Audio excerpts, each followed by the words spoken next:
Okay, ladies and gentlemen, it's your guy. It's Rapstar Boxing. It's the aftermath.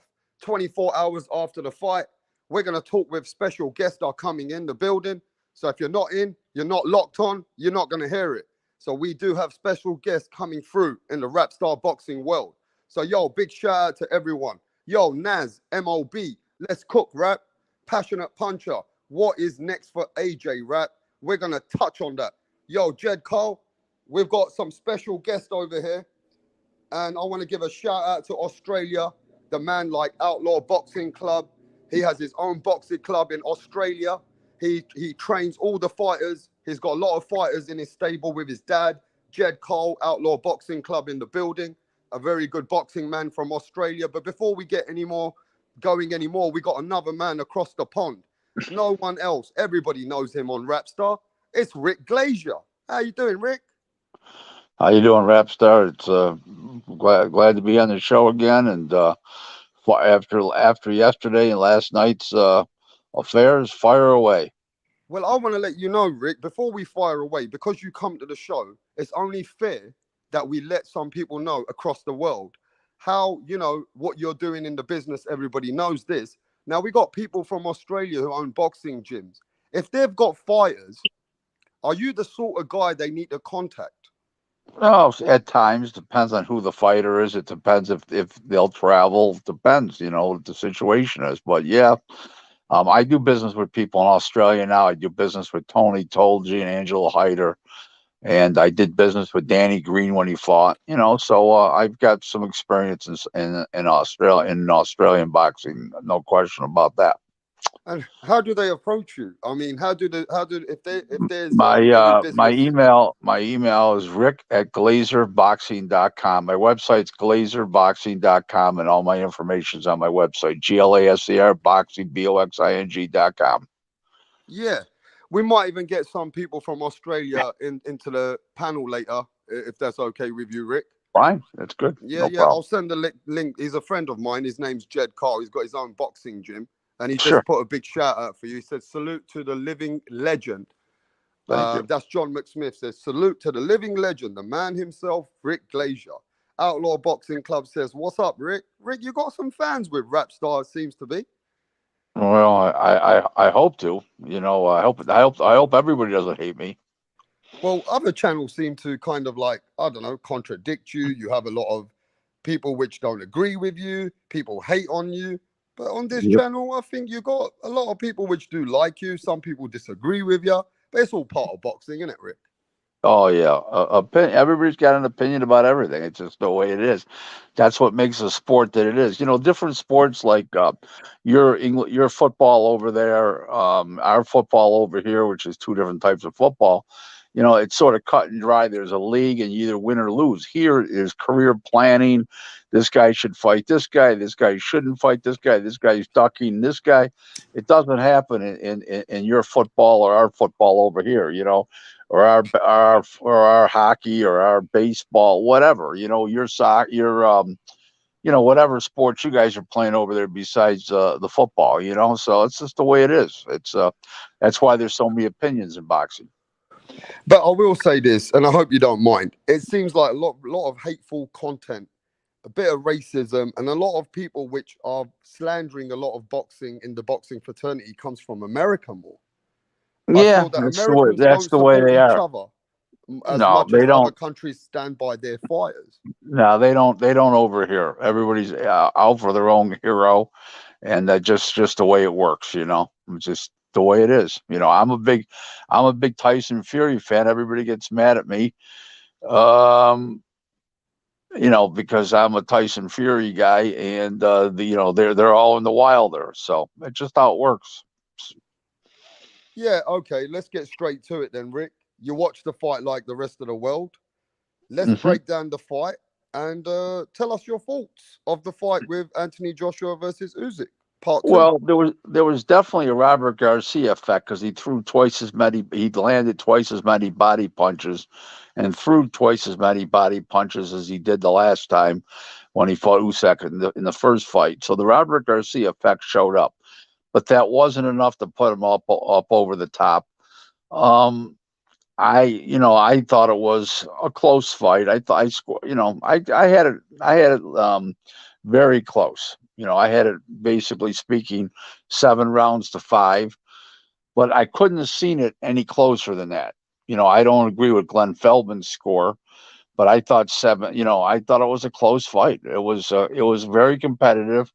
Only one round did Usyk lose decisively. Where you didn't have to think about it, and Joshua lost 2 rounds that were decisive. Other than that, all the rounds were very close, and it was a very good fight. I mean, let's face it, it was two guys that deserved to be in there. I would say that Usyk gave 1,000% of himself, and I never will ever say that Anthony Joshua gives 1,000% of himself, because he doesn't. So I would say he gave, as much as he could possibly give, but that still isn't. It wasn't enough to put him over the top. Well, let's go down and under, Rick. We got Outlaw Boxing Club in the building. They train fighters from Australia. His dad's got his own boxing gym out there. How you doing, Jed? Yeah, good rap star. How are you, bro? What's up? How are you, Rick? How are you, brother? Nice to speak to you, man. Good. How you doing? Yeah, very good, bro. What was to talk to you, your bro, on the platform. thoughts of the fight, Jed Cole, yesterday? Yeah, I just come on. I heard Rick saying I thought it was very close myself, but I had Usyk winning 9-3, but I could see quite a few swing rounds myself. I just thought Usyk won. I think it was kind of similar to the first fight. I do think Joshua tried to bring a new game plan, tried to go to the body a bit more, fight a bit more aggressive, cut Usyk off. But I just think Usyk's too smart for him, too quick with his feet, his hands, and his mind. And I think what was really edging the rounds, I think Usyk was even more accurate in this fight. Like his punches were so clean when he would tag Joshua, that they were really clean. His accuracy was really on point. I think his defense was even better. Like when Joshua wouldn't let his hands go, Usyk would get out of the way of 3-4 punches at a time and even parry some of the shots that would get through and catch him. Couldn't really hit Usyk clean at all in the fight, really, besides a couple of times.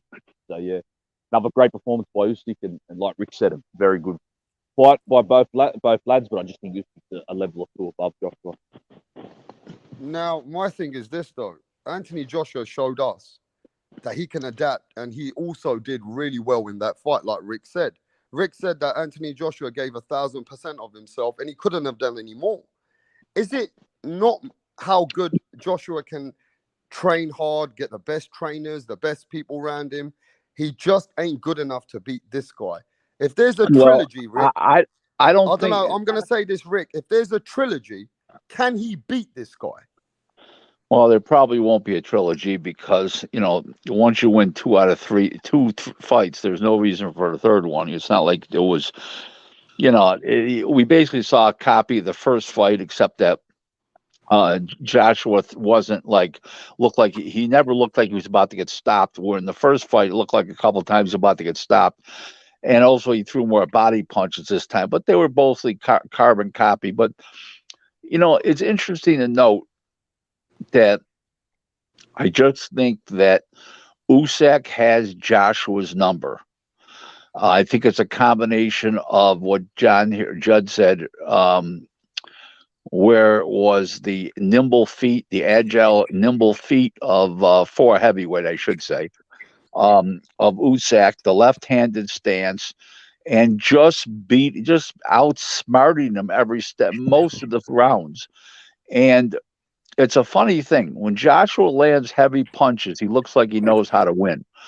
But if he doesn't land those heavy punches, he doesn't look like he knows how to win. Like he never was taught how to break a fighter down and how to be effective without knocking a guy out. Where Tyson Fury is effective without knocking a guy out. Usyk is effective without knocking a guy out.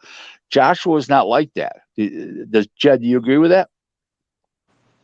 Yeah, 100% agree, Rick. I think that about sums up, and that's why he can't beat Usyk, in my opinion. Like you said, if they fought 10 times, I think Josh would find it hard to win 1 or 2. I think Usyk's right number. Exactly. He just doesn't know how to win at that level without knocking a guy out, and that's hard. It's hard to win at that level without knocking a guy out. I mean, I'll tell you something. I had seen Volvic fight. It was the co-feature against the Zhang, the guy from China. Um, I wasn't high on the guy who said like I was oh he's going to be champ, but I thought he was good. Boy, was he horrible yesterday, and it looked like he didn't know how to win. Philip Perkovic, yeah. Yeah. Yeah, How I you want to doing, get Brian Rapstar? into this. Wait, let Yo. me say, Oh, what's Brian, up, how you Brian? doing, Brian? What's up, bro? Yo, what up? What up, Rapstar? What up, Jeb? What up, Rick? It's been a long time, Brian. How you It's been? been a minute, man. Hey, Brian's from Ireland, by the way, Rick. Oh, some of my favorite people are from Ireland. There That's you go, great. man. That works. That's great. Okay. Very interesting fight. I thought AJ made some adjustments in this fight. I had it 8-4, by the way. On the scorecard, for Usyk. So there's no confusion. I had it 8-4 for Usyk, right? I thought AJ made a couple of adjustments in this fight, which I really liked. I thought at times he tried to throw with Usyk, right? He didn't just try to let Usyk do what he wanted. He didn't. He looked calm in this fight, right? He looked steady. I think the ring size helped him a lot because it didn't all. He took the center of the ring, and that ring size just helped them cut off the ring a little bit better than I think it would have been on the bigger ring. It gave Usyk a little less space because that ring was small, right? For a heavyweight fight, that was a small ring. I'm just being honest about that. But I thought he tried to punch with Usyk. He didn't dip down after every. He didn't dip his head down after every shot. He was moving to the side of Usyk at times.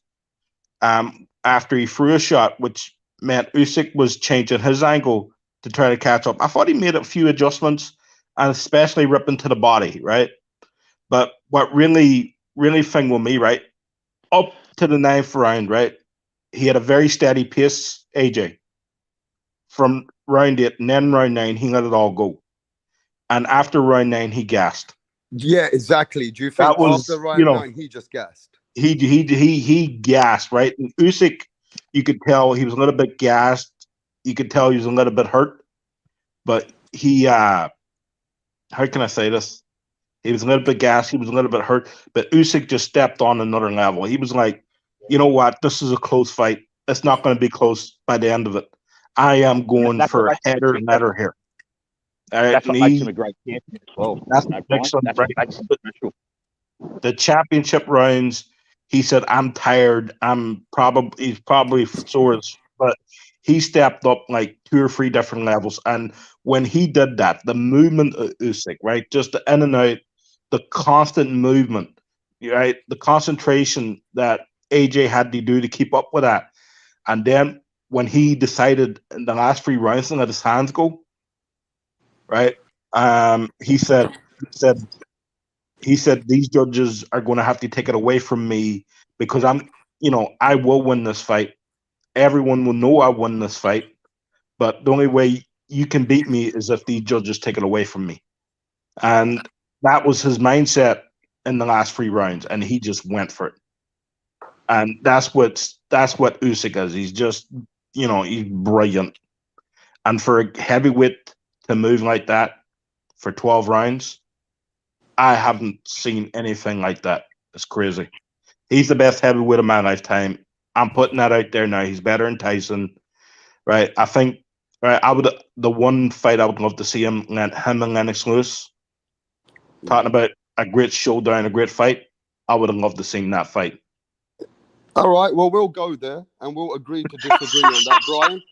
Brian, we're going to agree to disagree on that. I'm going to ask Rick Glazier. Let's go straight to the questions that the fans want to hear. Tyson Fury put a tweet out, Rick, and he said, Usyk is shite. I will beat Usyk and Anthony Joshua in the same fucking day. I'm 6'9". I'm a different animal. Rick Glazier, Tyson Fury versus Usyk. Who do you favor in that fight? Rick, I can't hear you, bruv. Can anyone hear Rick? Dark. No, I can't hear Rick. either. Yeah. You might have dipped out for Well, a minute, maybe. Right? hey, Rick, where you at? Did you press the mute button? I don't know. Let me check. Rick shouldn't be on mute. No, Rick's not on mute. Rick's coming back. He's probably coming back. So let's go with you, Jed. Tyson Fury, Jed Cole, Brian's gang with Usyk. Brian believes that Usyk is the best heavyweight in the world, and the only man that he thinks can beat him is Lennox Lewis. He's going back in time. No, I think of my lifetime. I'm not saying Lennox Lewis beats him. All I said was the fight I would like to see the heavyweights of my lifetime would be him and Lennox. Well, let me ask Rick Glazier. I think that's a great style matchup. That's all I'm saying. Yeah, Rap Star. It keeps cutting out. Last time I cut 2 times off out of the show. Now this is the first already. Yeah, well, you're gonna have to try and come back again. It doesn't seem like the England connection likes you. Yeah, I don't blame him. So Rick, listen, what do you think? They must love Ireland too much, Rick. Don't they? What was that? Because we all love Ireland. Everyone's kicking it out. I think Tyson Fury is too much of everything for Usyk. I think he's the only fighter in the world that can, in the heavyweight division, that can match Usyk for brains, for ring IQ, ring intelligence. And I just think that his jab is quicker. He's more powerful. He's smarter. He knows when to tie up. And Usyk doesn't have one punch get you out of their power as a heavyweight. And I think that plays in the Tyson Fury's hands more so because he's got that great jab and it comes back with that straight right hand. And I just think Fury's too much of a fighter. I think I'm not taking anything away from you, Usyk, because I think Usyk beats everybody else. But I just don't see him beating Tyson Fury. Tyson Fury, as much as Usyk is a special talent, so is Tyson Fury. Yeah. You know, he's got, and I just think that the guy is so ring wise. I mean, and the guy has great recuperative powers. You remember, he was down 3 times, and once in the first fight and twice in the twice in the first fight, twice in the second fight. The third fight, right? Yeah.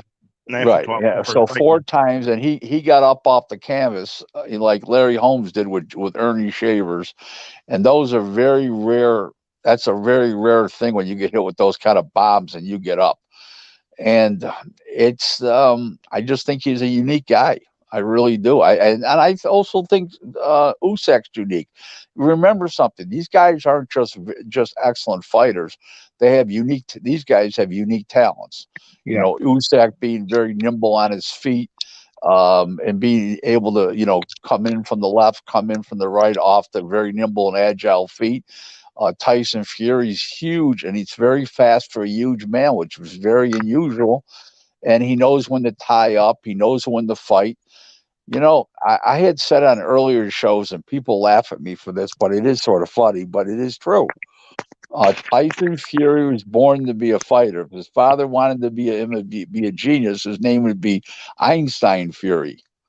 He was named after Mike Tyson for a reason. He was born and bred to be a fighter, and he is a fighter. There's no question about it. Well, on that, right? Mike Tyson's was his dad's hero. Right. So that's true. Mike Tyson was his dad's hero. Like he said that. I heard his dad's Mike Tyson. No question. Mike Tyson was my hero. So right. Tyson Fury told me that himself in Vegas. I asked him, "How did you end up with the first name?" He says, Mike Tyson was my dad's hero. Yeah. But the point is that if his father wanted his kid to be a genius, he would have named him Einstein. Einstein Fury. So he was born to be a fighter. His father was a fighter. His uncle was a fighter. This cousin was a fighter. I mean, Andy Lee's a fighter. I mean, the Huey Fury's Tommy Fury. They got a whole lineage of these fighters. This guy just happens to be the best of the bunch, and he's a very unique guy. I mean, listen, if you look at Tyson Fury, the guy's knock-kneed, his shoulders are hunched over. This guy don't look like a fighter. And don't forget what my friend. Yeah. I want to let you know though, Rick, my friend from England, Halim, Halim says, don't forget, Peter Fury trained Tyson when his dad was in and out of jail. Peter I Fury know. has given a lot to Tyson. He's one I of the geniuses Yeah. behind Yeah. Tyson Fury. there's no question. Nobody's doubting anything here. There's nothing's in dispute. The guy is a phenom. You know, I'll tell you a real quick part of this. Years and years ago, okay, I don't know what year it was, 2006, 7, I don't know, 8. I'm talking to Manuel Stewart on the phone. He says, Rick, I just saw a special guy's from England. You won't even believe what his name is. I said, what's his name? He says, Tyson Fury. This is when he just turning pro, like right before. And I had never heard of the guy. He says, Rick, you're going to be hearing about this guy. This guy is special. And this is when he was just a kid, like 18, 9, 18, 17, whatever how old he was. Yeah. He was just, this is when Andy Lee was training with, this is how long ago. This is Andy Lee was training with Emmanuel. Emmanuel's been Wow. dead since 2012. So this is how long ago this was. And the kid went to the Croc. And the kid wasn't scared, of the neighborhood. The kid wasn't scared of anybody. He just went and did his thing, and Emmanuel said he's sensational. And this is coming from a guy that had one of the Klitschko's, had Lennox Lewis. I mean, this guy was, had a lot of heavyweight champs, and Yeah. it was a very unusual comment coming from a genius trainer, and the kid was only like 17. I mean, maybe 18 at the time, maybe. And the guy's a special talent, and as Usyk is. But I just think that anything that Usyk does, I think Tyson does better. And I also think that in brains, that Tyson Fury matches up with him, perfectly with brains. I don't think Usyk can outthink Tyson Fury in there. I just don't see that. He's just not that type of guy. And don't forget another thing is Tyson Fury is very unique in one regard. He fights up to the level of the competition. If you notice, he struggled with a couple guys along the way, Steve Cunningham and Yeah. what's his name? Oh boy, Otto Aline. He Yeah. struggled with some of these guys because he fights up to the level of competition. So the better the competition, he rises above. And I just think that he'll rise above again. I just think he's one of those very rare, unique talents that you push him and you bring out the best in him. That's all there is to it. Yeah. And I just think he's special. I mean, there's not even, I don't know. I met Tyson Fury when he was 14 years old. Right.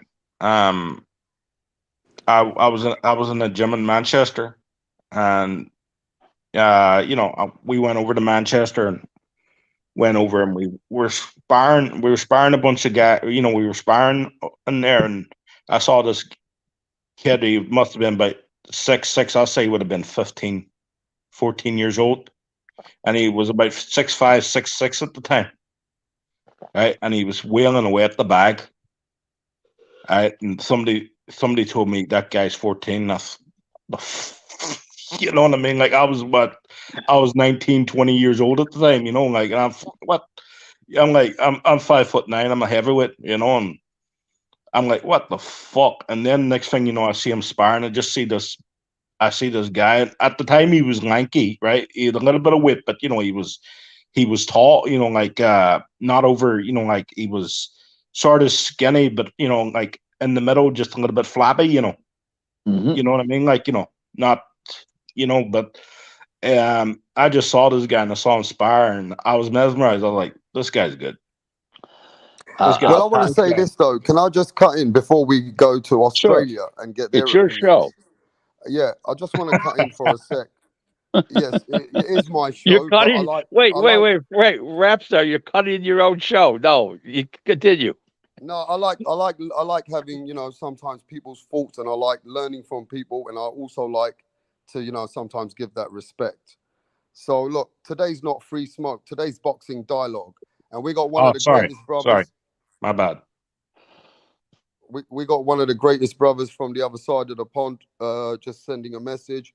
Mr. Punch Drunk Boxing, one of the realest boxing guys out here, and we got the realest boxing panelists right now. We got people which have personally met Tyson Fury. You know, we got people here who have boxing gyms. So, you know, we got people with opinions, and we got the man himself who's in the boxing business, who's made some of the biggest fights in the world. Just recently, I learned that Rick Glazier was the man who was a match fixer for Joe Calzaghe and Roy Jones Jr. So Yeah. you can't get better opinions than what's going on right now. But I'm going to say before we go to Jed, Tyson Fury, Brian, he's just a different animal as well. He's a 6'9" guy who knows how to use his weight. Yeah, This I'm on guy knows how to there. lean on you. I He's never not said he like was the best. Joshua. I never said he Yeah. was the best heavyweight. I said he's the most skilled heavyweight of my Yeah, and lifetime. I think the skills that Tyson Fury possesses are just for 6'9" It's different. guy. It's different, right? I'm a fan of. I'm a fan of Fury in the ring. I'm a massive fan of Fury in the ring, right? So you don't, right? I think of Usyk. I think of Usyk can monopolize him. Keep that thing and keep turning Tyson Fury, so Tyson, can't grab him and hold him. The one thing I give to getting in on Tyson Fury, his length is so difficult, right? If he put his arm out for halfway, I don't think Usyk could reach him. It's crazy how big he is. Like when he was 6'6", he was or 6'5", 6'6", he was a big guy. Now he's 6'9". I think his reach and length is going to be a massive problem for Usyk. And I mean, as great as Usyk is, like he beat Joshua, but the fights were still kind of competitive. And Fury's so much more of a threat. Like he's got the reach on Usyk, he's got the length, his feet are quick as well. Yeah. He can also fight. I think I always thought Fury would beat Joshua. Personally, and I think he can rough Usyk up better than Joshua can, and I think he's got better stamina than Joshua. Yeah, so I just that's my thing. Talent. Like once Joshua let go in that 9th round, after that 9th round, he was spent. He spent that whole fight. He was conservative. He was picking his shots. He was trying to punch with him, but on the 9th round, he let everything go. And after that, it was like, I can't give anymore. Right. I think that Fury. I think that Joshua uses up too much nervous energy. He's actually, when he gets in with a guy who's real good, I'm not saying he's scared, like no balls, no heart. It's just that he uses up too much nervous energy, and he runs out of gas because of it. I don't think it's his conditioning. I think that the anxiety is killing him, and he's using up nervous energy. I think Fury's the opposite way around. I think Fury's such a natural fighter, where Joshua I call more of a manufactured fighter. Joshua is such a natural fighter that he's not nervous, and he's very relaxed and very calm. And I think that makes a huge difference down the stretch after the 6th round, 7th round. I think it makes a really, really big difference, and you can see it in Joshua's facial expressions. You can see it in body reaction. And I just think that's a big difference. I've always said that Joshua was a well manufactured fighter, and Fury's just a natural born fighter. There's a big difference there. Yeah, you can see it in Joshua's face, right? He always knows. You can see it. You can see what he's thinking, right? Yep. He's like an open book, right? Like there's some books, like you have to get to page 200 and something before you realize the freaking plot. But his facial expressions is what he's feeling at that time. There's, you can tell when I think Joshua's at his best when he feels happy. Like when he's smiling and just, he like it feels more natural for him when he's happy, right? But when he's mad and right, you feel like he tries too hard.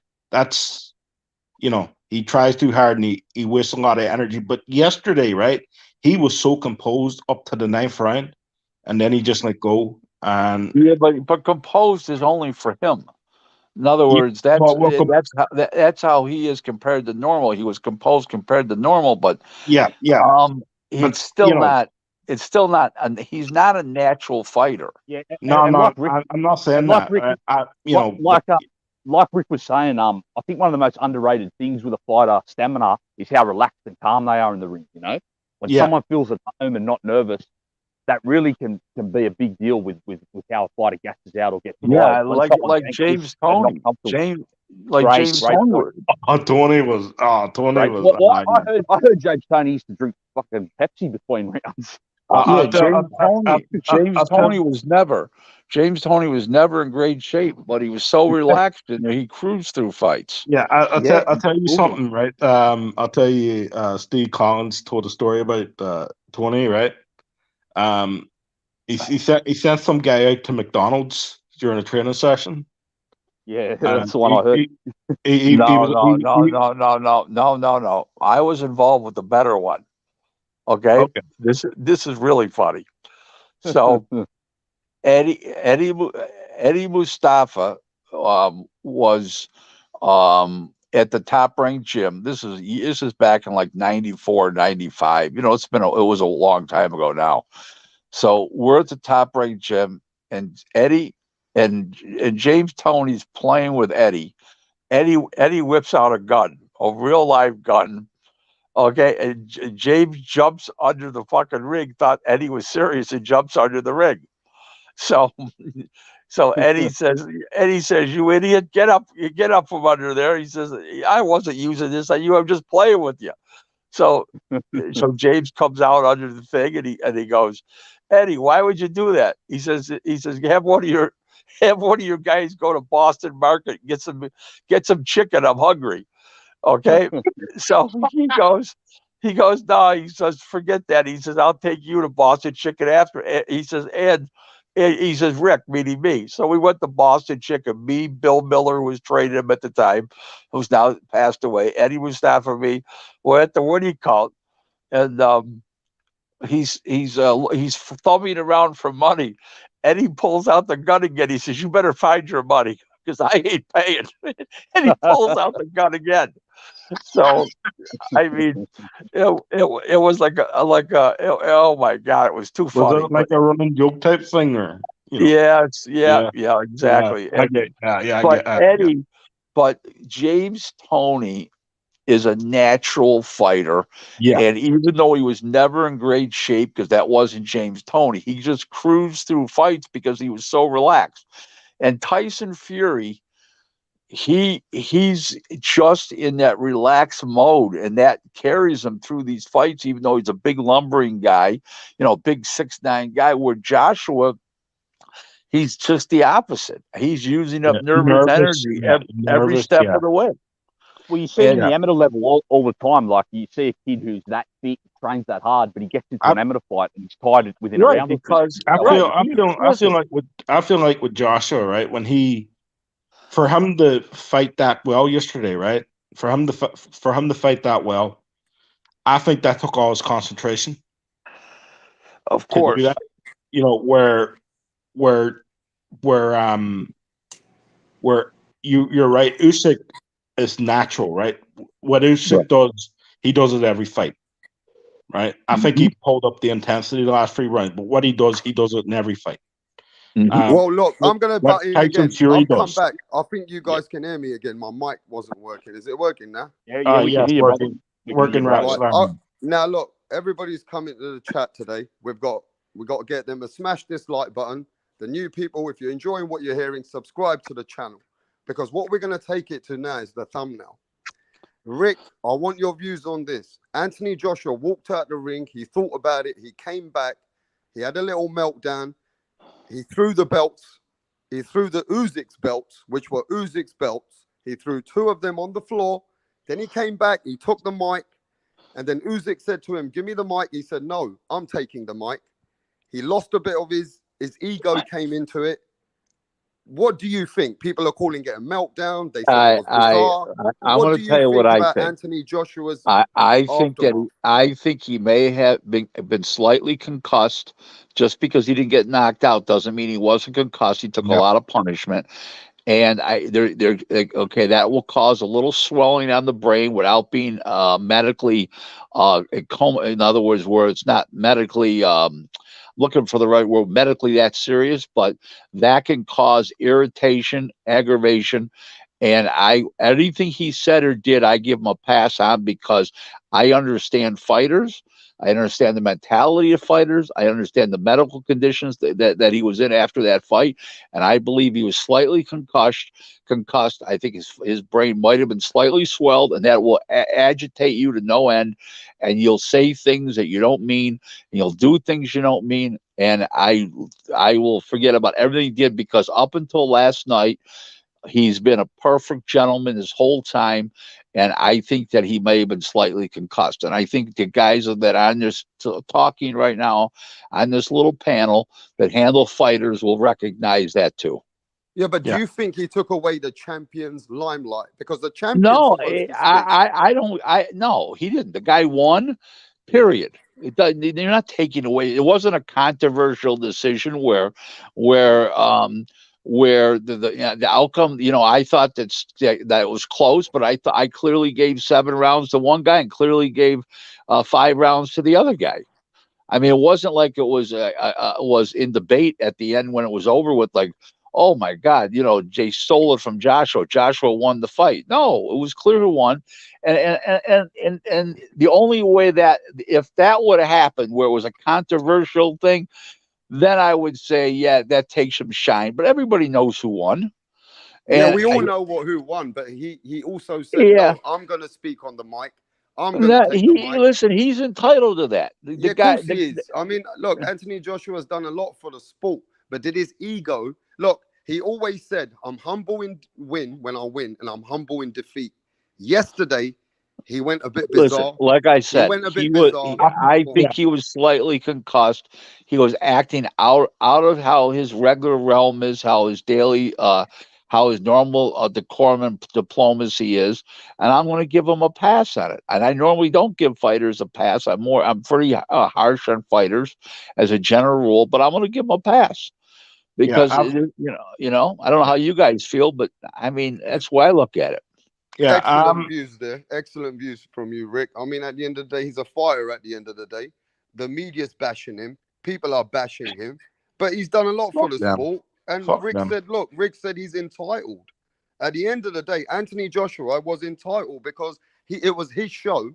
He tried his hardest. He couldn't do it. Yeah, I'm not saying he was entitled. But he threw the belts on the floor, Rick.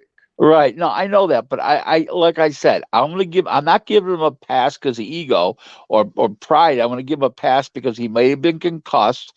He may have had a little swell in the brain, which agitates somebody, and it causes erratic behavior. So I'm going to give him a pass. That's all there is to it. Did you also know he swore at Usyk's people? Behind the scenes, he was angry with Usyk's. That's all part of it. Yeah, but look, hey, listen, Anthony Joshua also, if that was Tyson Fury or Mike Tyson, nobody would have given a fuck. But because it's Anthony Joshua, he's a guy who's so humble and he's always with endorsements. He has to act a certain way.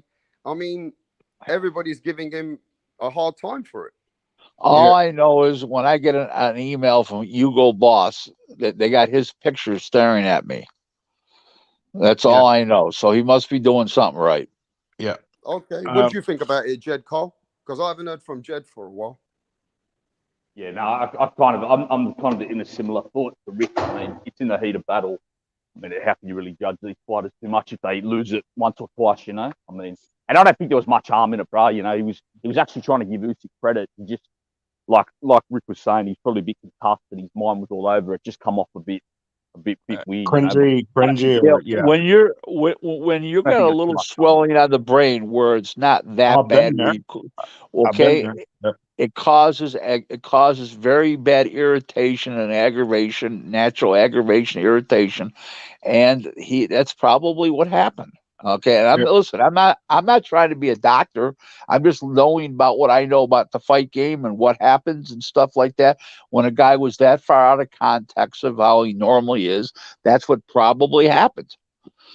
And remember, guys, these lads are fighters. They're not tennis players or golfers. So things are going to get a bit hectic, a bit crazy at times. Yeah, Yeah. So they're not Formula One drivers. They're not Grand Prix drivers. Where they got $200 million in sponsorships and Yeah. That's endorsements. but yeah. I think Rapstar made a great point because it was Joshua who's usually people see. If it was someone else like Tyson or Tyson Fury or Mike Tyson, it's because it was Joshua that doesn't usually act like that. I think that's probably why it's caused more. Yeah, I think Rapstar is right about that. And that's why I'm giving him the pass because that's not his normal behavior. That's why I'm giving him the pass. So I'm Yeah, going I to agree. ask you this. People have Sure. made big articles in England, in the Sun newspaper and everywhere. They say he had a meltdown. Was that a Fuck them. meltdown, Rick? That was not a meltdown. Mike Tyson had a meltdown when he bit the ears and he charged at the security guards and stuff like that. That's a meltdown. That was Yeah. not a meltdown. Yeah. What do you think about it, Brian? Okay. I'm pretty much in the same thing. You know that thing when you're drunk, right? You know right when you're drunk. Well, And, you're from Ireland, you guys specialize in that. So, well, yes, of course. I don't think Brian can even get drunk. He's that immune to it. Yeah, he's seen me down pints of whiskey, Jack Cow, so in 8 seconds. So proper pints too. Right. You know that thing when you're drunk and suddenly the truth comes out. right. Right. Maybe all the frustration you feel and all that there. Maybe you feel like maybe you're not getting the respect you deserve and all that there, and it all comes out, right? And I think it was a little bit of that. I think it was frustration. Yeah. I think it was he just he seemed fine. He seemed fine. Then the decision came. And for a little bit, he was he was grand after that. There, he held the flag, and he held the Ukrainian flag in his back, right, and all that there. And I don't know if someone said something to him, or what, and he just seemed to go off. I think throwing down the belts was a thing on the sanction bodies and the sanctioning fees and all that there, and that. Well, Brian, let me stop you. Eddie Hearn said it's the pressure that the sanctioning bodies have made him fall mandatory after mandatory after mandatory. Yeah, but hold it. He's a fighter. That's what Eddie Hearn said. That's what Eddie He's Hearn a fighter. said. He's meant to do that. He's a fighter. He's meant to do that. Guys, when you put yourself in that position where you're the undisputed, you got mandatories due every time you turn around. That's part of your obligation. But look, here's the flip side. He's paying 12% sanction fees. If he wouldn't be making the kind of money he was making if he wasn't a world champion and having multiple titles, he's controlling the heavyweight division with all those titles, and he's making that much more. That's why those fees aren't what everybody. They're taking 12%, like Andre Ward said. Shut the fuck up. Okay, they're not. It's well worth it. Imagine what he's going to be worth without a title now. Oh, okay. Yeah, in his next fight, he just got $50 or $60 million for the fight. Now he's going to get 10 or 15. Well, Eddie Hearn said that was him showing frustration towards the sanctioning bodies for what they've put him through. They didn't put him through anything. He optioned to be a multiple. He's full of shit. No. Eddie Hearn. Yeah, I agree with you on that there, right? On Eddie Hearn, right? I think in his mind that's what it was about. Dropping the belts. The thing was, at that point, I don't know if he understood at that point they weren't his belts, or what, because I'll say he was slightly concussed. So from that, there was, I just saw a lot of frustration. I saw just a lot of pent up anger, for whatever reason. I don't know if I think someone might have said something to him and it just set him off. Because everyone was in there, everybody was clustered around. And in that charged situation, it wouldn't take much to, say one wrong thing and just set him off. And, I'm not saying that's what happened, but I can imagine that could have happened. It just takes one idiot to say one thing and just set him off. And then, he walked out of the ring, and I think he realized somebody went over to him. I think he realized he made a mistake, and then he came back and he tried to justify what he did, and and it just came off a little bit cringy. Like I ain't gonna be mad at him And about that, I but know, but Brian, yeah, you know what we're doing now? We're trying to justify why he did it when he was more than likely he was concussed. I yeah, mean, he was probably concussed. That's all there is to it. So yeah. it is what it is. I don't I'm just believe saying it. circumstances might help the situation around that as well. Yeah, you make a Because good even point. when I you're saw him go concussed, off. sometimes you I can saw, be a I little saw bit him, Brian. coherent. Yeah, I saw him, Brian, go off at someone backstage who said something. So you probably have a point, but yeah, I think Eddie Hearn though was just throwing an excuse out there to try and just Yeah, calm of it down. course, yeah, of course. Eddie Hearn was just trying to throw cold water on it. But yeah. Like But he no has one his got hurt. promoter, It and was very much. that's his Listen, job. Yeah. No one got hurt. if Anthony Joshua was wearing a short black skirt and red high heels, fucking Eddie Hearn would try to justify it. So come on, guys. You know what I'm Yeah, saying? that's what I'm Yeah. saying. That he is his promoter, and that's his job. Yep. Like that's what Eddie Hearn does. So like I, I'm not going to be mad. And here's the thing: Anthony Joshua is Eddie Hearn's cash cow, and he has been for the and last 7-8 years, Yep. and like, there's probably no longer harm. now. No one got hurt. Nothing too crazy Yeah, happened. And yeah, Usyk that's said the he thing. forgives. Usyk said he forgives him. Usyk said he's got no problem with him either. So if Usyk Yeah. doesn't, I don't think anyone else would. Yeah. Know. Here, I mean, no, Usyk did say on his post-press conference, they asked him a question. He said, look, AJ was rude to my people behind the scenes. And he said, I'll tell you something. He made a joke. He said, if those guys fought in bare knuckle, they would have hurt him, He made some kind of statement. Usyk said, though, you know what? At the end of the day, he didn't make nothing of it. At first, Yeah. I think he was a little bit pissed off that, I mean, not pissed off, but he was thinking, why is Anthony Joshua throwing the belts on the floor, though? We didn't expect that from Anthony Joshua, But listen, Rick made good points. When you're in that situation and you're in a position that you had a split decision, listen, let's not forget, it was a split decision. One of the judges had it for Anthony Joshua. So at that point, emotions are high. And like Rick said, when you get punched so much, you're concussed. You don't know what you're doing sometimes. I've been there. So, I've been concussed. we got to give him a pass. We got to give him a pass because these people which are bashing him, they've not been where he's been. He had a lot of pressure on him. But on the other side, I'm going to ask you this, Rick. We've spoken enough about the loser. The winner did something for his country while his brotherhood and sisterhood are getting bombed by Russia. He had the whole of Russia, by Russia invading their country in Ukraine. He had the whole of Ukraine behind his back. I mean, this guy must go down like a hero. Alexander Usyk must go down, not just a Hall of Famer. He's going to be a hero in his country. He must be a legacy man that what he's done for his country, Rick. Well, I agree, but if he keeps insulting Putin publicly, we may have 3 belts that are vacated. Hey, Rick, he might go down as a martyr if he keeps doing that. He might be a martyr. Oh my God! I mean, let's be honest though. I mean, the Ukraine are going through so much right now, right?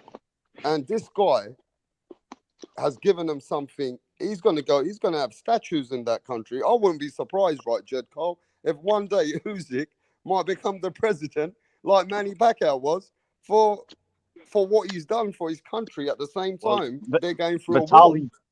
Vitaly's the mayor of his city, isn't he? And I mean, Kiev, yeah. He's mayor of Kiev, yeah. And I think Usyk would go globally a bigger victory like this. I think, in the situation that his country's in at the moment. Yeah, I think the way Muhammad Ali was for the world, I think Usyk would be at that level for Ukraine. Yeah, well, I can see that happening. Here's my thing with Usyk. I think he's such a character. Right? I love his personality. I love his outlook and things. I love the crazy. Yeah, but he definitely needs a new hairstylist. I mean, yeah, absolutely. I think that's cringe, but I like his personality. Yeah. I think he's a genuine nice guy, right? Who has this amazing talent. What would be amazing right now? Would be amazing? I'm picturing this thing. that Putin and Ukraine are going to call it peace.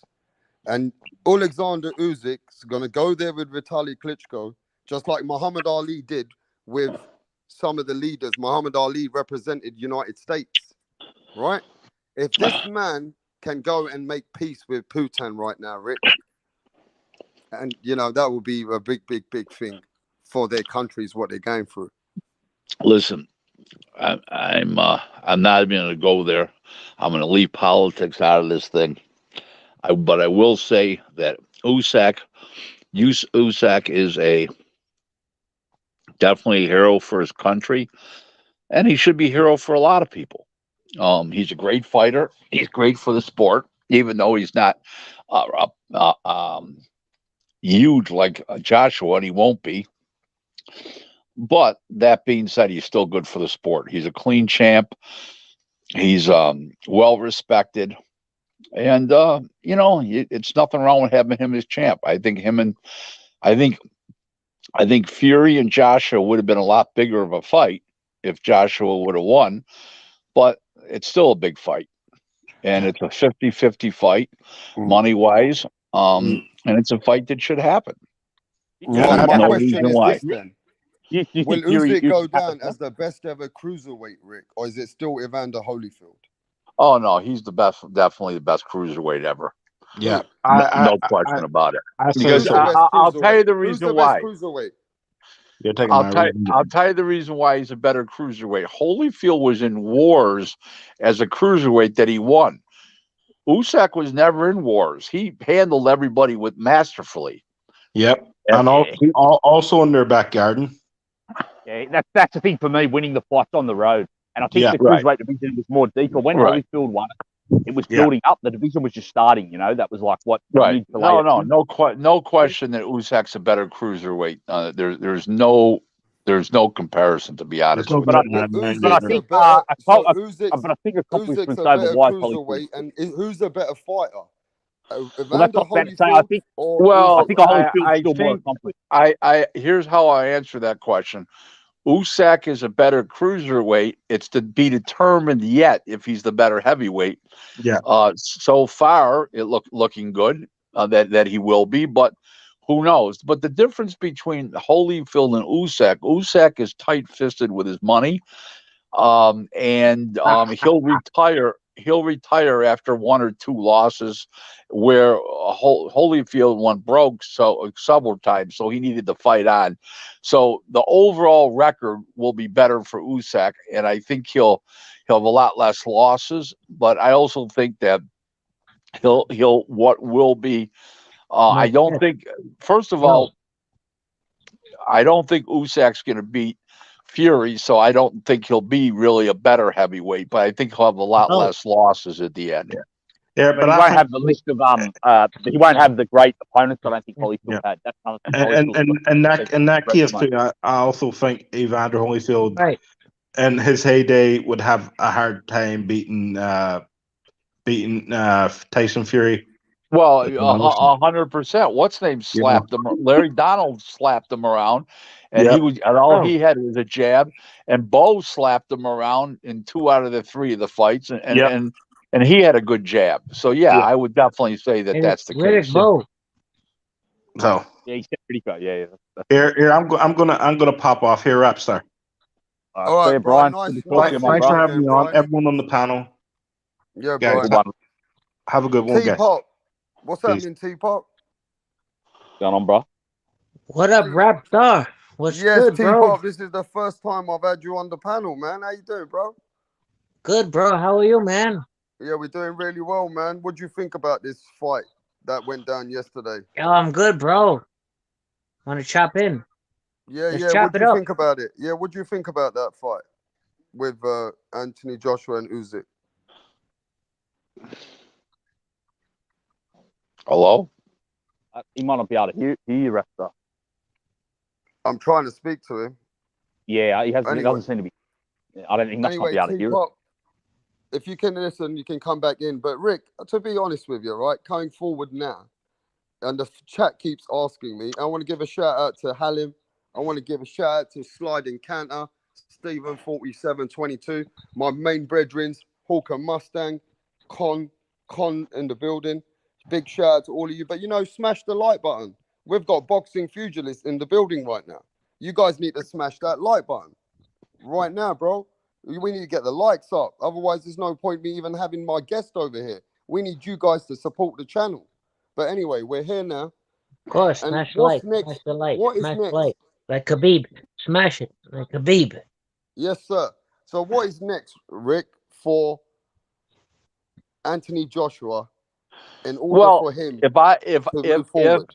If I let's say I was calling the shots, I don't know what their plans are, but if I was calling the shots, I would have him fight in late January, early February, just a regular guy, and then I would put Herkovec on as the co-feature, and then the second fight out, have Herkovec fight Joshua fight Herkovec, and at least because he's the mandatory in the IBF and make it for the IBF mandatory, pay him millions of dollars and make that fight. And then I would look to fight. He'll be the mandatory in the IBF, and by that time, the mandatory could well be due. And that's what I would do.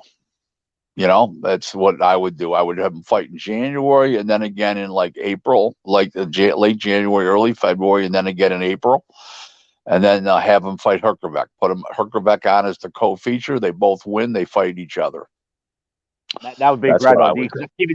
That's giving him a little bit of rest, Rick, but still keeping him active, like he's still getting in there. Yeah, of course. You can't give him too much time off because then it's like starting all over again. Yeah, he's not sharpening his skills. What I wanted to ask you as well, Rick, do you think Fury and Usyk will happen next? Do you think that fight will happen next, or what do you think? I think so, for various reasons. I think it'll happen, probably January, I would think.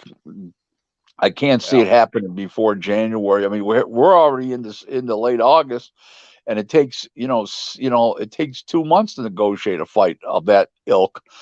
Because there's rematch clauses and options and all kinds of stuff, and you got to get everything set up. So I would think that by the time they get that fight together, it'll be October. So January or February would be the earliest it would go, probably January, I would think.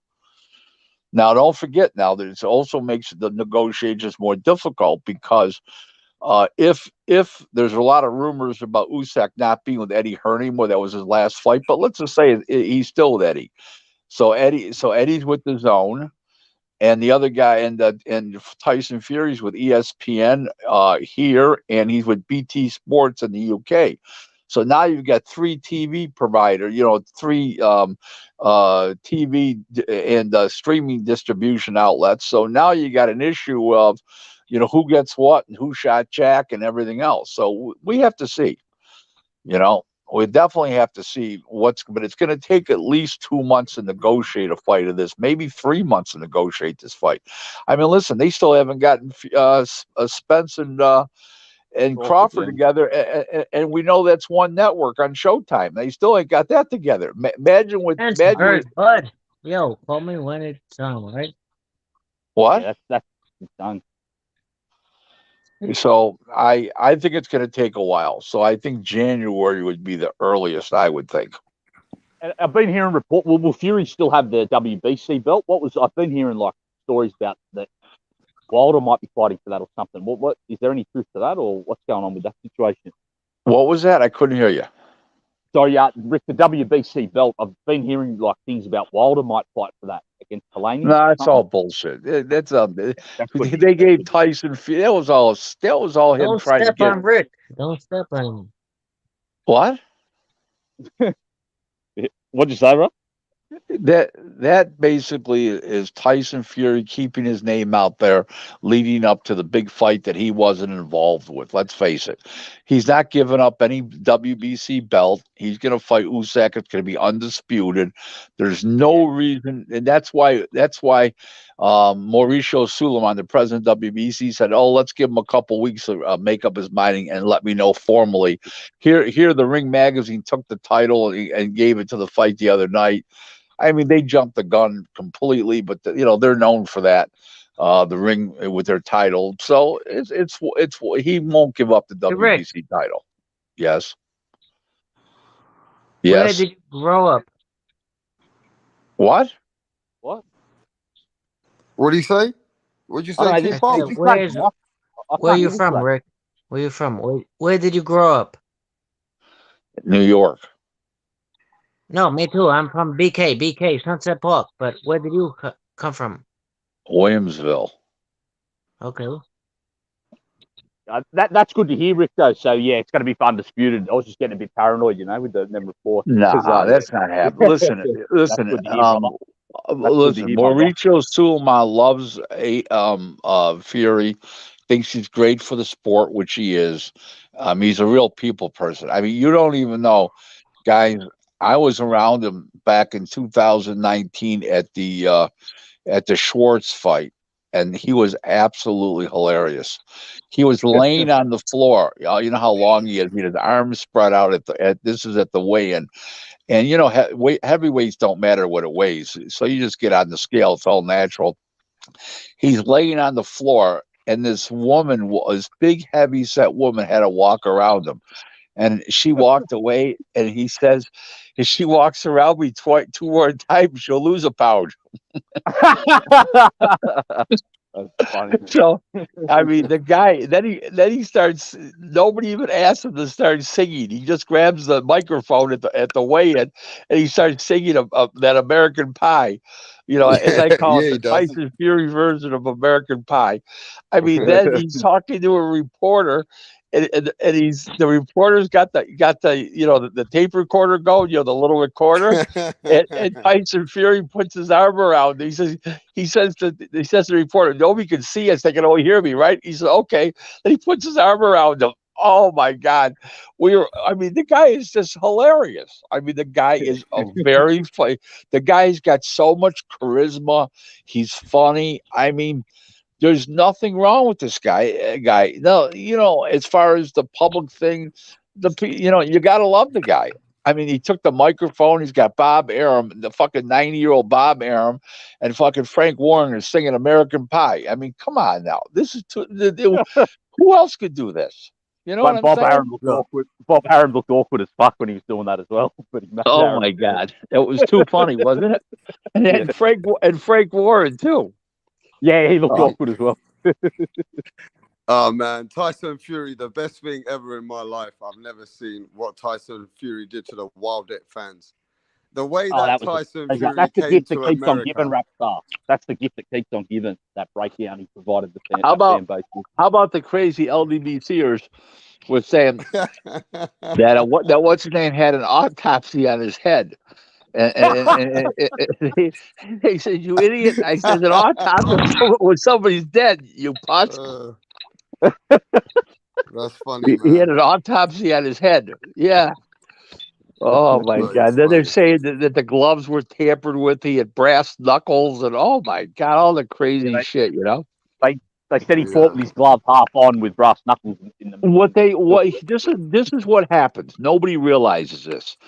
When you fight and when you punch, okay, the glove moves back, where because it's so tight to your wrist, and it moves backwards, and it looks like there's nothing there in the front of it because it's moved back because they're catching it at the peak point of the power. Those taking those pictures like that. That's what happened.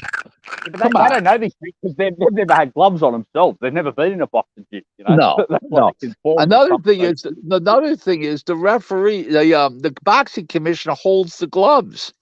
Okay, they have the gloves. There's an inspector in the room. I mean, come on. What are you going to pay off the commissioner, the fucking inspector? I mean, come on, guys. It's ridiculous. Look at what they did. But look at what they did to their own countryman in Mark Breland. Slandered Mark Breland. They said he put something in the water. I mean, it was ridiculous. Tyson Fury really what made about hundreds of channels out here in America, which used it and made people feel like victims. It was horrendous. Yeah. And it was crazy how he came came back, and I gotta give it. That was a trilogy and a half. Won it, Jed Cole. Tyson Fury and Deontay Wilder will go down in the history books. Yeah, and I didn't want to see the third fight because I thought Fury, won the first two clearly. But yeah, it was a great third fight, so I guess it did work out. If you want to know the truth, the third fight was the best one, which is very unusual for trilogies. Normally the worst one. Yeah, it was a good fight. I think Fury wasn't as sharp though as he was for the second fight. I think Fury for the second fight was yeah. I think I think he was overweight drastically, and he started camp late. Exactly. That's what I heard. A lot of the Irish lads that even live here were telling me that he only trained a couple of weeks for that third fight. So yeah. Yeah. So what do you think? What do you think in Joshua versus Deontay Wilder? Don't you think that's still a massive fight though? Yes, 100%. Deontay Wilder versus Anthony Joshua would lose. Yeah, they could call it they could call it the consolation fight, of course. But it's a massive fight, Rick. I think they'll sell out a stadium. If Deontay Wilder, Anthony Joshua still fight for no belts, I think that's a massive fight. 100%. I think it's a huge fight, don't you, Jed? Yeah, I do. I do, Rapstar. I think it's still a massive fight. And in a way, it might even be just as big because they've still kept, even though they've lost fights, they've still stayed, maybe grown their profile worldwide, especially Wilder. That was a big fight. Yeah. I think that would be the biggest fight still today. I mean, look, the only biggest fight out there now is if Tyson Fury now is going to fight Alexander Usyk. Now, can you tell the fans, Rick, because you're in the business, is this fight going to happen? Tyson Fury versus Usyk for undisputed. In your mind, you think this fight's going to happen? Too much money. There's no question about it. It's going to happen. In my mind, there's no question about it. If Usyk will fight anybody, Fury's about the money and legacy. Yeah. And Fury knows he can win. He will win the fight in his mind, which he will. And I think there's no question about it. And don't forget, you got the strongest promoters in the business involved. Whether Hearn is involved or not, you still got Bob Arum and Frank Warren. And Bob Arum doesn't have to play second fiddle to anybody, even though he'll be 91 coming up in December. Wow, 91 years old. Yeah, Don King just turned 91 yesterday, August 20th. So there you go. Hey, listen, man, I don't know how Bob Arum is still so active. I'll tell you guys. Going on till 91. Is he still fucking women at 91? Well, he's happily married, so I don't know. I don't know if he's still fucking women. I mean, I'm just saying, if he can still get it up at 91, mate.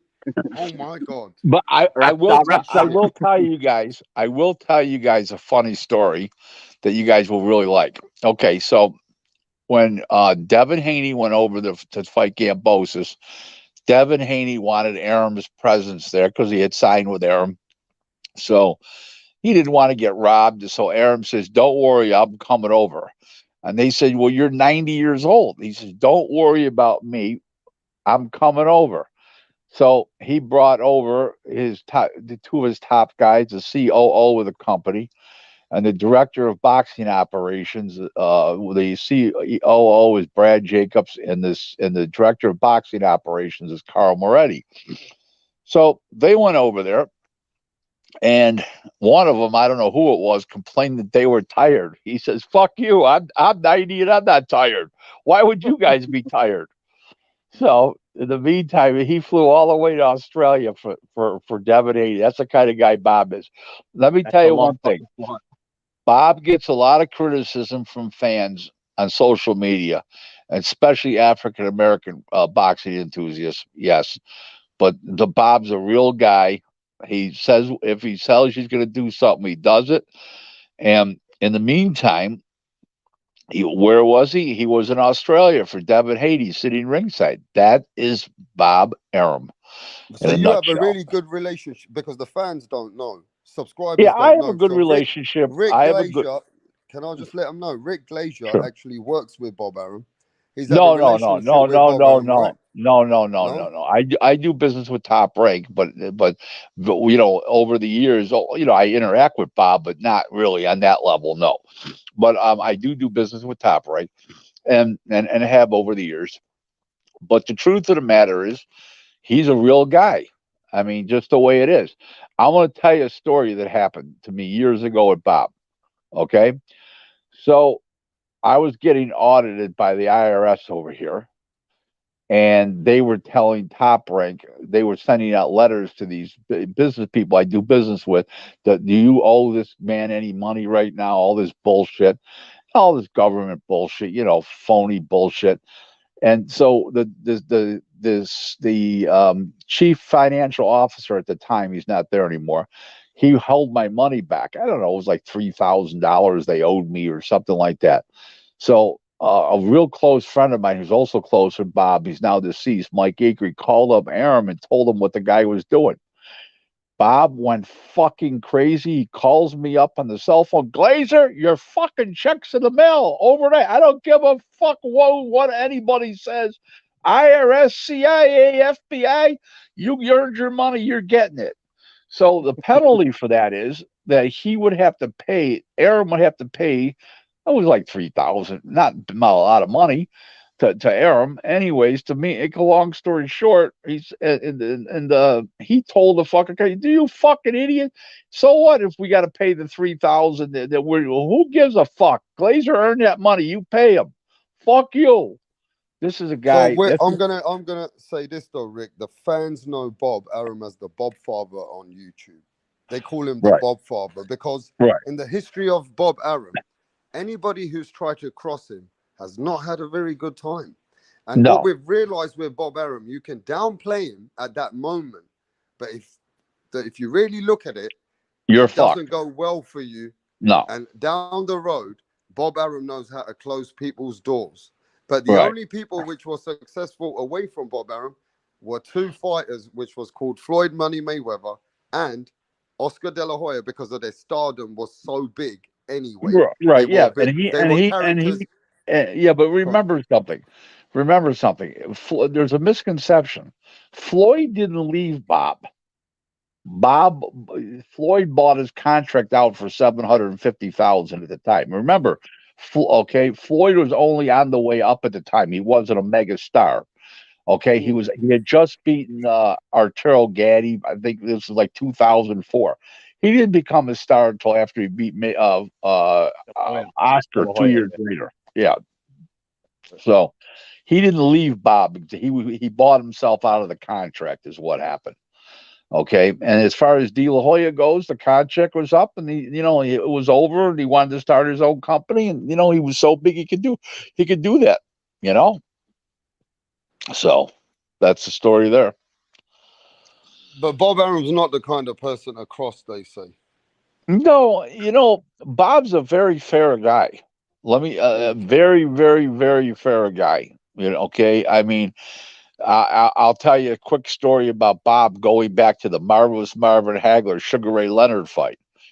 So, Hagler got $19 million for the fight, and they were at 18.5 for the fight. Okay, and the Petronelli brothers were his managers, and they were nickel and dime guys. We want 8 first-class airplane tickets. We want so many suites. We want so many ringside tickets. He says, "Fuck you guys, Marvin, get these guys out of here. I'm going to give you guys 500,000 more. You guys buy your own tickets. You guys buy your own airplane tickets. Get your own suites. Leave me the fuck alone." So he gave him 19 million instead of 18.5. Marvin said, wait. When you heard about the other 500,000, Marvin says, "Don't worry about it, Bob. It'll cover us." and the Petronellis were negotiating first class and coach and everything else. And here he just says, "Fuck you guys." He went crazy on him. So that's Bob. Yeah. But what do you think about this business of boxing after we saw a video the other day how Devin Haney Promotions was trying to pay a fighter in his locker room to make a quick fight because the promotion the fight was under, something happened with the main promotion, so Devin Haney wanted to step in with his cash, but the man's father said you can't do that when you ain't even got a contract. So we've seen the dirty side of boxing where people are put under pressure for boxing on the way up and a lot of different things. Is boxing business dirty, Rick? People don't even give each other credit. Bob Arum doesn't want to give him credit. This guy, Eddie Hearn, don't want to give this guy credit. Lou DiBella talks shit about you. You talk shit about Lou DiBella. Let me run this by you. He's the one that screwed me out Everybody of hates each other. 7,500. Everybody doesn't like each other, Rick. No, I like. There's many people I like in this business, but when I don't like them, I let everybody know about it. That's all there is. There's many people I like in this business. Bob Arum's a wonderful guy. Let me think. Give me a few minutes to think about who else is wonderful. I'm kidding. I want to hear wonderful guys. I'm kidding. Well, there's a lot of great people. Okay, I'm going to do a quiz. I'm going to give you a quiz. You say wonderful or whatever you want to say. Okay, we're gonna put everyone in it. All right, let's start with Frank Warren from England. Fabulous boxing guy, and has been a man of his word with me. Okay, Shelley Finkel. Scrotum. What? Who's Shelley Finkel? Okay. No, I said scrotum. Okay, Eddie Hearn. I'll put it this way to you: he's a luxury car salesman with a short black skirt on, red high heels. You're a funny guy sometimes. Okay, Oscar De La Hoya. Great guy. Got some shortcomings in his personal life, but a great guy, and a quality guy overall. Okay, Bernard Hopkins. Very much a racist, but was a great champion. Okay, what about Al Heyman? The lowest form of life. Why is he the lowest form of life? He put Omar Figueroa in the ring the other night where everybody said he shouldn't be fighting anymore. He's completely shot. Couldn't even stand up. He's fighting Rashi Warren in a 6-rounder, and he's 35 years old, shouldn't be fighting anymore. He doesn't know when to give it up. I mean, every time he turns around, he gets shot. He's using fighters that are mentally damaged, physically damaged. I mean, come on. I mean, it's there. Okay. You know the famous story with Lehman Brewster? No, tell us, please. He fought Klitschko, and Al Heyman faked the eye test, gave a fraudulent eye test when he was blind in one eye. There you go.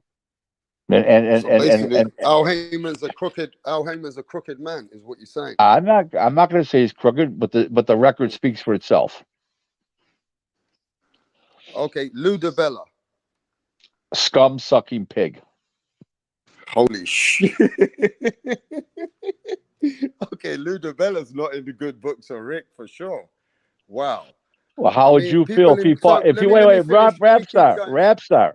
If he fought, he fucked me out at 7,500 in 2010, which is equivalent to about 17,500 today. Do you think that you'd be mad at him? Wow. I mean, look. Okay, so look, I've just finished this quiz, ladies and gentlemen, and you can see, right, Rick. 80% of the people, Rick ain't really. They're not people that Rick would do business with, but there was 20% of the people Rick was very happy with. I've had great relationships with Don King. I've had great relations with many promoters. You know, I mean, I don't have a problem with Eddie Hearn. I just don't think that. I think he's always putting a cherry lipstick on pigs. You know what I mean? Cherry red lipstick on pigs. I mean, that's just, you know. What about some people in the chat now? They're giving some names up. What about Floyd Mayweather and let's start with Leonard Ellaby. So Leonard Ellaby. The next time he tells the truth, it'll be an historic moment in American history. Leonard Ellaby's not a very truthful person. Everybody knows that. He's a snake oil. Everybody got his Facebook calls him the ultimate snake oil salesman. Shit. Richard Schaefer. I like Richard, even though Richard's had his, good, bad, or indifferent, but I like Richard. And I've done good business with Richard. So I can't complain. You can't complain. Now, is there a few people in the business of boxing that I've kind of missed that are very maybe not valuable? You might not like them, but they're heads in the boxing. They're behind the scenes. Is there people that we don't No, really talk about no, that no, are out there? no. I have a great relationship with the president of WBO is an honorable guy, Paco Barcasel. The president of the IBF, Daryl Peoples, is a very honorable guy also. Mauricio Suleiman, very honorable, except for the fact that he tends to, um,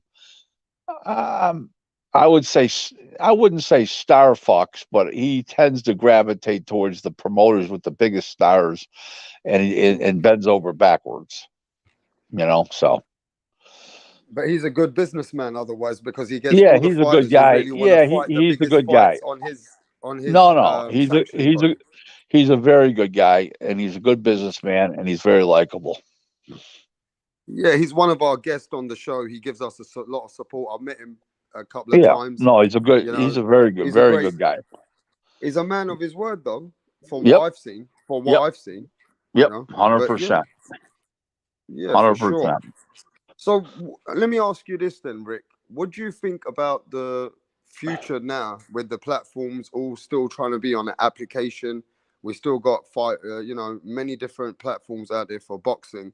What is the future of boxing? How do you see boxing? Is the pay-per-view I model still the future? Is it the No, the pay-per-view pay is per still view the future? model. No, the pay per view model is going to be for a little while longer, and the people are stealing it. So unless they find a way to stop the piracy, it's in trouble. I think apps are the way to go. The production costs are cheaper. They're worldwide. You can make them worldwide very easily, and you can be. A couple weeks ago there was a fight on Pro Box TV, and it was on a Friday night. That's $1.99 a month app, and they had a really nice fight, and I wanted to watch it. And my wife says, "Are you going to stay home watch boxing tonight?" I said, "Honey, what do you want to do?" I says, "Well, I want to go to dinner. Any place you want to go to." She picks out, of course, a 5-star restaurant. We go there. I asked the waitress for.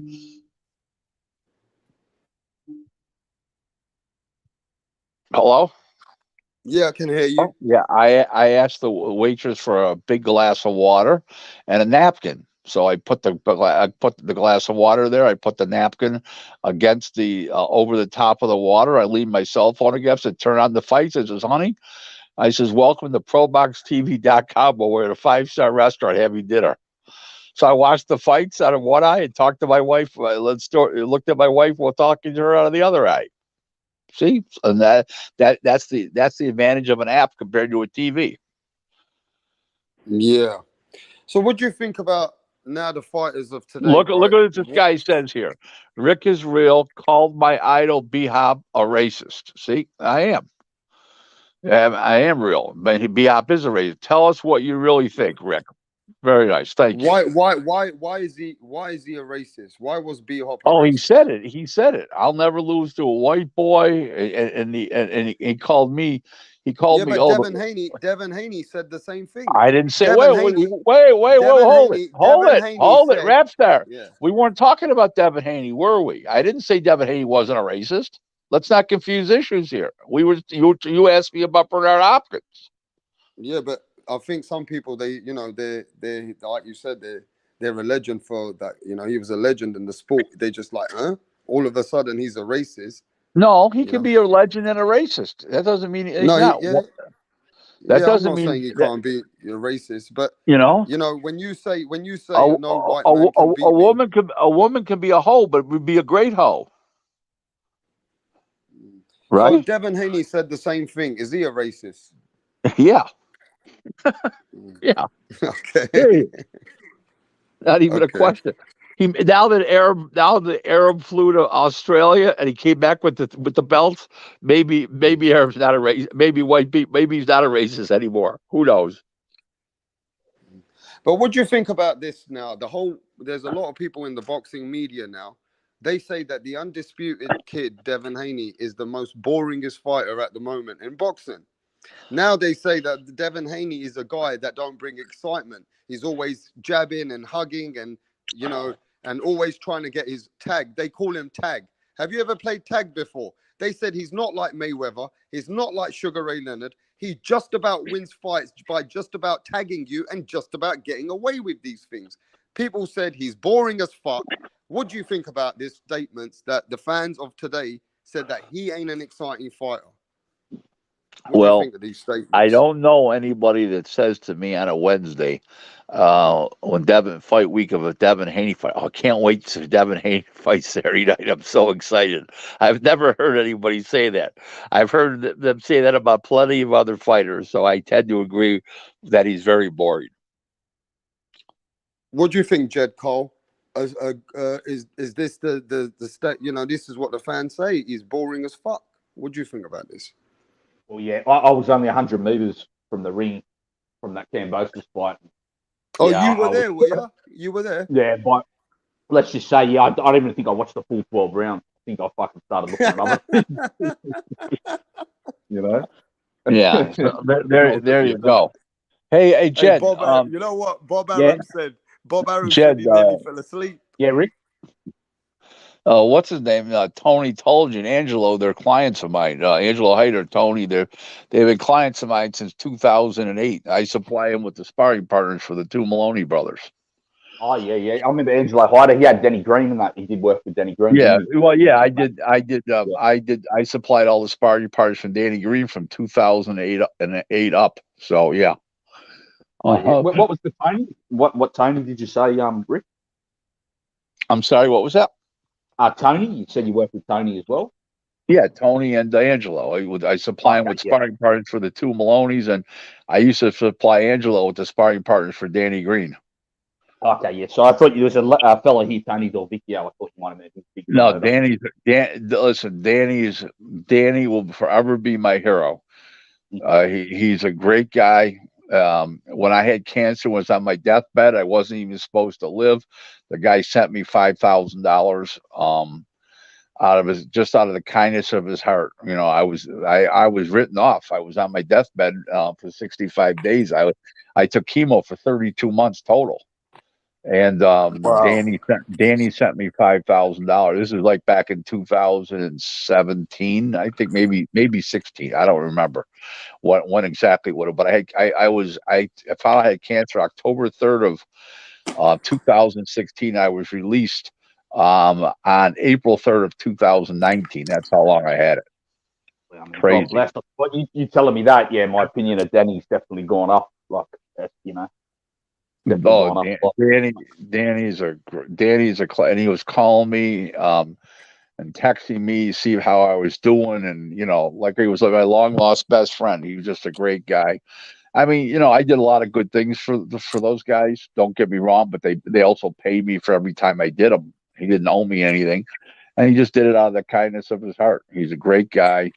I have nothing but respect for the guy. Nothing. Class act in every respect. And Tony, same thing, and Angelo, same thing, and just good quality people, you know, and that's all, you know. He made him and you know his rival Anthony Mundine. They made a lot of money down here, both of them. Yeah. I'm not a big fan of Mundine. Yeah, not because he was Danny's rival. I just don't like some of the things he said against America. Yeah, of course. Well, look, Rick, Mundine's from my neighborhood. Like, we're from the same neighborhood, and I'm not really. Yeah, I agree with you. My condolences to you. Well, I'll say Danny Green's best win I don't know about best win, but the notable thing that he ever did that stood out is beat Roy Jones. And, yeah, even though Roy Jones was at the end of his career, he was at the end of his career. But actually, no, he was not at the end of his career. That he was definitely on the back nine, because it was after he lost to Calzaghe. It was in 2009 to fight. Okay, but he fought up until just 3 years ago. Roy fought up until like 3 years ago. So it wasn't. He was on the back nine, but it wasn't at the end of his career. But Roy Jones got knocked out viciously. Then he got knocked out by what's his name, Glenn Johnson. Yeah. Roy was not the man he ever was, but people still had Roy beating Danny Green at that time. Some people. Yep. But Danny Green turned it around. But that was the You know, that was a big thing for Danny Green. He got a good. And Roy Jones had actually looked good the fight before, I think, against Jeff Lacey. If I remember. And who remembers that fight years ago when Danny Green got in the ring and the guy took not even a jab, he just not even touched him, and the guy Paul took Briggs. a dive. He took a Briggs, dive. yeah, that was... Remember? Yeah. And Danny Green went mad, and the audience went mad in Australia. I remember that. That time. That'll happen. You know, don't forget one Briggs. thing. Danny Green was a big attraction. Yeah. And what happens is sometimes the guy gets over and gets a little scared and, you know, tends to check out, you know, on you. So sometimes that'll happen, you know. Sad but true. You know. Yeah, that was against Paul Briggs, who actually had 2 great fights with Thomas Adamek. At, I think they were in Chicago. They were 2 amazing fights. Yeah, Paul Briggs, yeah. Uh-huh. Yeah. Yeah, great fight with Thomas Adamek. So yeah, what was the fight atmosphere like when you was in the ring and when you saw the fight live, Jed Cole, with what's his name, Devin Haney versus George Kambosos? Yeah. The atmosphere made the event. It was better than the fight for sure. I was a little bit disappointed though. I was expecting to see a lot more Greek women there. I mean, George Kambosos never came to play. His name, look, he's ferocious little kid. He never let his punches go. Yeah, but I just don't think he was ever on the level. I said it from the jump that he was. I just don't think he's a world-class fighter, you know. Even going into that Haney fight, I thought Haney would just shut him down with a jab and control him the distance, and that's pretty much what he did, you know. I just don't think Kambosos is on that level, man, you know. He got that win over Lopez. I think he had a little tricky style for Teofimo with other factors at play, but I just don't think Kambosos is. So let's go to the last. I'm going to go to the. Well, then I'm going to go to the some of the last topics now, because I know it's you know, these are the conversations that they asked me to Rick to ask these questions for Rick and everybody. So Lomachenko's back after serving with his country. He says he's coming back for undisputed. Now, the winner of Devin Haney versus Kambosos, he's basically saying, I want that guy. Now, is Lomachenko still at 32 with a bit of inactivity? Can he beat Devin Haney right now, Rick? I mean, he can, but will he? And listen, I think that Haney would be the favorite because he's fresher, younger, good on his feet, and fast too. But he's very capable of winning. Don't forget, not too many people can outsmart Lomachenko. So Lomachenko really, he's going for this legacy. He wants to be undisputed. I mean, this is Lomachenko for you. Bob Arum already got this set up. He wants the winner of Kambosos and Haney. What do you think about that, Jed? Yeah, I think he could win, but I would say that. See, I don't think Lomachenko. I think he's undersized at 35. That's why I remember when I was talking to you, Rapstar, I picked Teofimo to win by decision. You know, when they fought, because I've always thought that Loma struggled with the range at 35. He even had problems with Luke Campbell, Pedraza. I think Haney's just maybe a bit too big, too young, and has a style where he probably would be the favourite. But you could never count Lomachenko out. You know, he's an amazing talent, great mind. He could figure out a way to beat this young lad. You know. But yeah, I definitely want to see it. I think it's the fight to make it 35. 100%. But you know what? It's been a great show today, man. And we'll just see what's in the future for Anthony Joshua and in his comeback trial. We know that Anthony Joshua did the best that we thought. We didn't even thought he'd box that good. But after the 9th round, it was all Usyk. He won all the championship rounds. So all the hats off to the champion. Rick, what would you like to say to the people, the viewers, before we shut down this live? Because you are going to be welcome soon after maybe a few weeks, or maybe we'll see you next month. But, you know. Just that, you know, I look forward to having, hopefully Usyk's going to fight Fury, and, you know, Usyk gets it on. I hope that, you know, it's heading that way, and I think that just makes so much sense for everybody involved, financially and for the sport of boxing. Yeah, I mean, that's the biggest fight for anyone. But right now, you got to appreciate where we're coming from, because our biggest fight was Anthony Joshua versus Tyson Fury, because we wanted an all-Britain clash, undisputed fight with Tyson Fury and Anthony Joshua. Well, it may still happen. So let's just say that Fury comes back. Joshua comes back. He gets a tune-up win. He beats a Herkovec, and all of a sudden, and Joshua and Fury beats Usyk. All of a sudden, there's a possibility that they can still fight. Let's see what happens. Man, hey, listen, I can't wait for the big fights to, generate. But on the next show, yeah, I'm going to catch you guys soon. Jed Cole, I want to know from you as well. Hey, Rick, where does everyone find you anyway? You want to let everybody know where they can find you? As far as Twitter goes, it's at Real Rick Laser 1. I've got almost 5,000 followers. So there's a lot of phony Rick Laser accounts out there at Real Rick Laser 1. But it has almost 5,000 followers. I've been on since January 2020. And then if you're for business purposes, go to my website. All my contact information's on there. That's glazerboxing.com. GLASER, glazerboxing.com. Hey, man, always a pleasure to have you on here, Rick. So we'll catch you soon. Jed Cole, you better not be a stranger. Bye-bye now. Yes, Rick, we'll catch you soon, brother. Hey, listen, one of the most controversial guys in boxing, Jed. He always supports Rapstar. We've had a lot of chats behind the scenes. But, at the end of the day, all I'm saying is whoever supports Rapstar supports them. Jed, you better not be a stranger, man. Jed Cole is a guy, one of my first ever subscribers out of my first ever 100 people when I came on this streaming. You know what I mean? So, yeah, Jed, nice seeing you on again, bruv. Do my bro. No, I'll be in contact, and I'll be around. Yeah. Sure. Yeah, we're going to catch up soon. You're going to catch up 100%. soon. In fact, what you need to do is send your number like you did last time. But All for right, some reason, I stay don't know on what when you happened. go when we go off. We'll talk like when you go off. Yeah, definitely. All right? Definitely. Yeah. So to the chat, to everybody who came through today, support the channel. We did some insight boxing talk today. We'll see what happens with Joshua. Usyk's the champion, and he showed you why Usyk is number one pound for pound in this world. But until then, peace out. We out of here.